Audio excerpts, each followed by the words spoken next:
Bom, a gente recebe agora um convidado para falar sobre a guerra no leste europeu. Presidentes dos Estados Unidos e da China conversaram pela primeira vez sobre a guerra na Ucrânia. Joe Biden diz que o apoio chinês à Rússia vai ter consequências.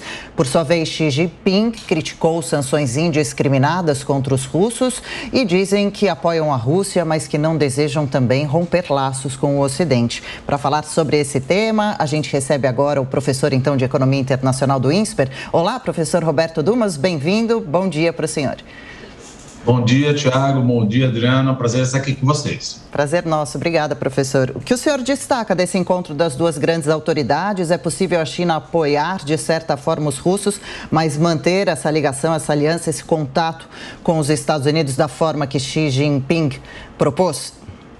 Veja, o que o Xi Jinping falou era o que a gente já esperava. Não, nem sim, nem muito pelo contrário. Que é óbvio que a China quer, ela está se aliando com a Rússia. Isso não há a menor dúvida. Óbvio que ela não vai falar que ela apoia a guerra, mas o que é uma guerra, ela não fala que é guerra. O que é uma invasão, ela não fala que é uma invasão.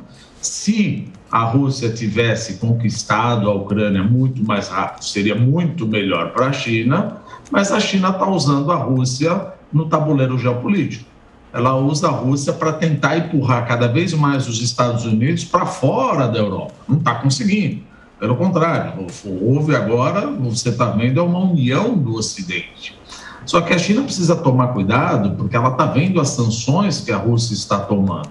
Por que ela tem que tomar cuidado? Além dela querer empurrar os Estados Unidos para fora da Ásia, ela também quer empurrar os Estados Unidos, de certa maneira, em direção à casa dela, ou seja, quer para fora da Europa.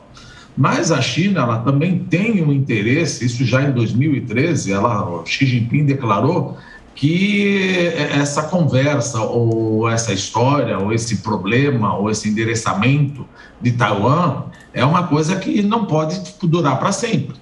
E em 2019 falou também que Taiwan é parte inalienável da China, ou seja, ele está dando claras indicações que em algum momento, nos próximos 5 anos, deve anexar Taiwan. Agora, também tem um problema, ele está vendo as sanções que ele está sofrendo. A Rússia não é a China não é a Rússia, a China é muito maior que a Rússia. Ela precisa da Rússia para 70% do gás que ela importa e 40% do gás natural. E precisa do Ocidente para escoar os produtos dela. Então, ela precisa tomar muito cuidado. Talvez essas sanções que ela está vendo, que a Rússia está sofrendo, que vai ser uma crise cambial, crise corporativa, crise inflacionária, crise econômica, etc., a China não vai poder sofrer, porque senão o Partido Comunista Chinês dificilmente fica em pé. Mas ela precisa, eventualmente, o Xi Jinping pode estar reavaliando seus interesses em anexar Taiwan, vendo que é diferente a Rússia de Taiwan. Taiwan não faz parte da OTAN, mas desde que Richard Nixon visitou Mao Tse-tung, etc.,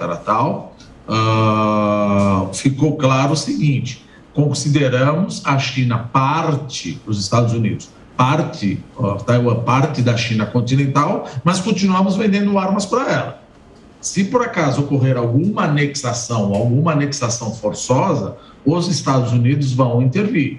Tanto é que existe agora o projeto AUKUS, Austrália, Reino Unido e Estados Unidos, que estão fazendo com tecnologia submarinos nucleares para ficar lá na base dos Estados Unidos da Austrália. Sim. Então, o impacto de Taiwan é muito mais pesado do que o impacto da Rússia. Agora, professor Roberto, é correta a leitura de que a China, entre aspas, estaria apoiando a guerra porque com a asfixia econômica que o Ocidente está impondo à Rússia, os mercados podem se abrir para a China ou isso não é totalmente verdade porque a China também sofre essas consequências das sanções? Veja, de fato a China acaba se beneficiando, ela acaba comprando petróleo muito mais barato, acaba comprando fertilizante muito mais barato, acaba comprando gás natural muito mais barato. Mas achar que ela está simplesmente com interesse econômico por trás, eu acho isso um exagero. Eu acho que por trás disso é muito mais o tabuleiro geopolítico que ela quer mostrar, de acordo com a visão dela, a queda da hegemonia dos Estados Unidos. Veja, a Rússia é um importante aliado, como eu falei, para empurrar os Estados Unidos para fora da Europa.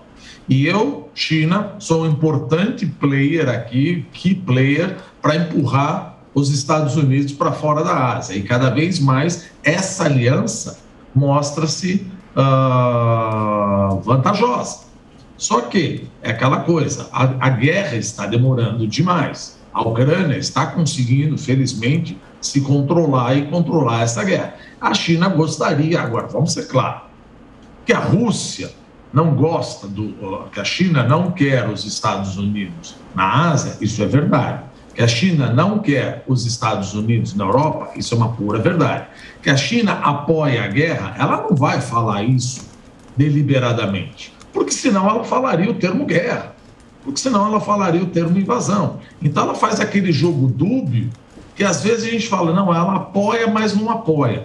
Não, ela apoia sim, ela apoia, porque ao fazer isso, dá mais força para uma contraparte ir contra os Estados Unidos na Europa. Então é uma conversa meio fiada, assim, óbvio, diplomática, cheio de sinãos, etc. Mas Xi Jinping deixa muito claro, falou, olha, a gente tem que respeitar a soberania dos povos, a gente precisa pregar a paz, toda aquela conversa ladainha toda, mas não podemos esquecer que Taiwan é parte inalienável da China.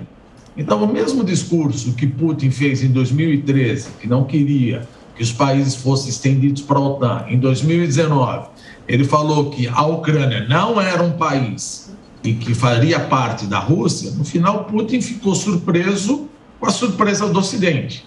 Então, uma invasão de Taiwan, claro, pode ser que mude a percepção de Xi Jinping com essas sanções, mas uma invasão de Taiwan nos próximos 5 anos vai pegar o mundo de surpresa. Por quê?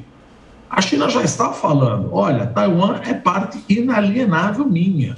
Taiwan virá para mim amigavelmente ou não. Palavras dele.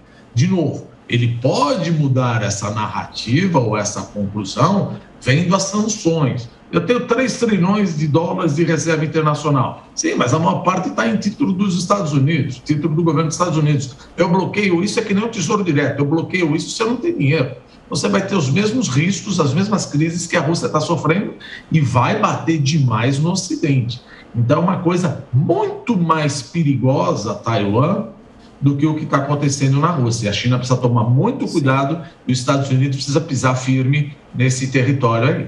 Realmente, hein? E, professor, como o senhor viu, como o senhor avalia aquele discurso ontem de Putin num estádio para cerca de 200 mil pessoas, balançando bandeiras, aplaudindo Vladimir Putin? O que acontece exatamente com essas pessoas? Elas estariam sendo enganadas ou elas realmente são a favor da invasão que acontece da forma como acontece na Ucrânia? E também, mesmo se um dia Putin saísse, existem muitos outros Putin atrás dele, um movimento de uma tentativa de criação de uma espécie de uma antiga União Soviética? Veja, já teve um antigo Putin alguns tempos atrás, o Medvedev, esqueci o nome dele, que era, olha, já que você não pode ser reeleito, eu coloco um cara que é do meu lado. Agora, esse é 100 mil pessoas, eu cheguei a viver na China. Então, a gente pode dizer que, não na Rússia, na China.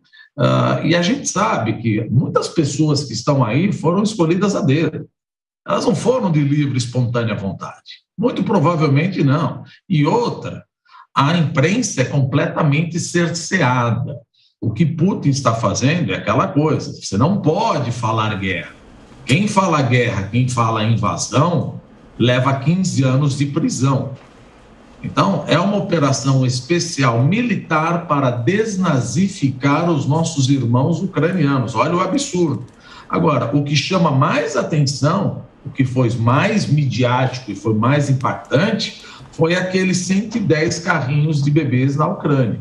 Aquilo chamou muito mais atenção do mundo do que essa coisa aí de rockstar de querer fazer um discurso para 100 mil pessoas. Ou seja, acabaram de dizimar 110 crianças com os carrinhos abertos. Isso foi muito mais impactante do que o discurso falacioso de Putin achando que a Rússia é uma potência em ascensão. Bobagem! A Rússia não é uma potência em ascensão, a Rússia só tem petróleo. Quer queira, quer não, 10, 20, 30 anos eu não vou ter petróleo, eu vou fazer o quê?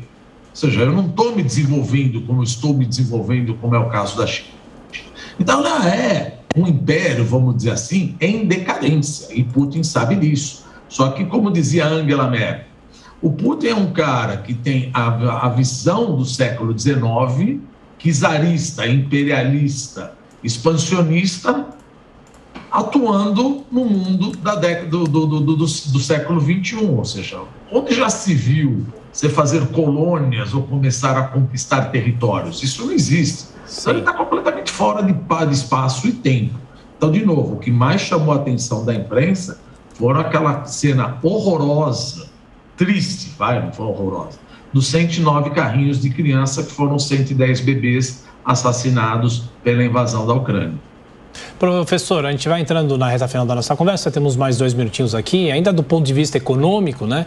Eu pergunto para o senhor, como é que o mundo vai se virar com o que está acontecendo? O Brasil buscando fertilizantes de outros países, como o Canadá, o impacto da alta dos combustíveis, os combustíveis que já vinham nessa escalada praticamente a mais vista desde o começo do Plano Real.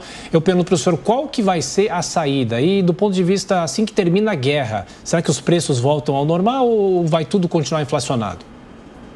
Você fez uma pergunta aí que é complicada. Assim que terminar a guerra, o problema é quando vai terminar a guerra. Por exemplo, o problema do Covid, quando aconteceu o Covid, foi um choque de oferta. Ou seja, a demanda subiu e a oferta ficou prejudicada. Mesmo que acabe a guerra, até a oferta se restabilizar de acordo com a demanda, ainda leva um tempo. Como é que nós vamos nos virar? Veja, está na cara, é óbvio que, primeiro, o leste europeu, ou a Europa como um todo, vai entrar numa estagflação, ou seja, um resultado, um crescimento pífio, quiçá uma recessão com inflação, subindo ainda a taxa de juros. A Christine Lagarde já falou que muito provavelmente vai subir a taxa de juros no 4º trimestre desse ano. Estados Unidos já anunciou uma inflação de 7,9%, que é uma inflação de mercado emergente. Vai subir a taxa de juros 7 vezes. O Banco da Inglaterra já subiu juros, o Bacen aqui já subiu juros. O único que não está subindo juros, por enquanto, é o Japão e a China. Mas o que nós vamos ter? Nós vamos ter no mundo mais inflação e menos crescimento econômico.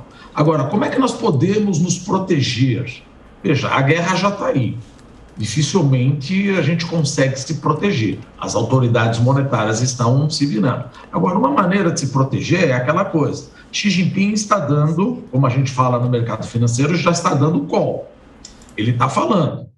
Taiwan é parte inalienável. Então, parte dos países e das empresas começarem, já passou o tempo, de começar a diversificar os seus fornecedores e seus compradores. Porque uma hora que invade, fala, puxa vida, agora eu não tenho semicondutor.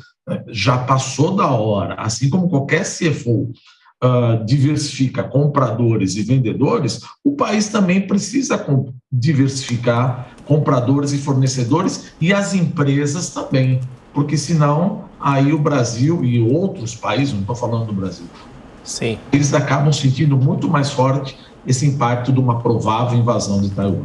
Pois é, e a gente vai aí acompanhando toda uma nova movimentação mundial em diversos sentidos. Professor Roberto Dumas, de Economia Internacional, do INSPER, obrigada pela participação conosco aqui no Jornal da Manhã. Bom sábado, até uma próxima. Obrigado, bom sábado a todos.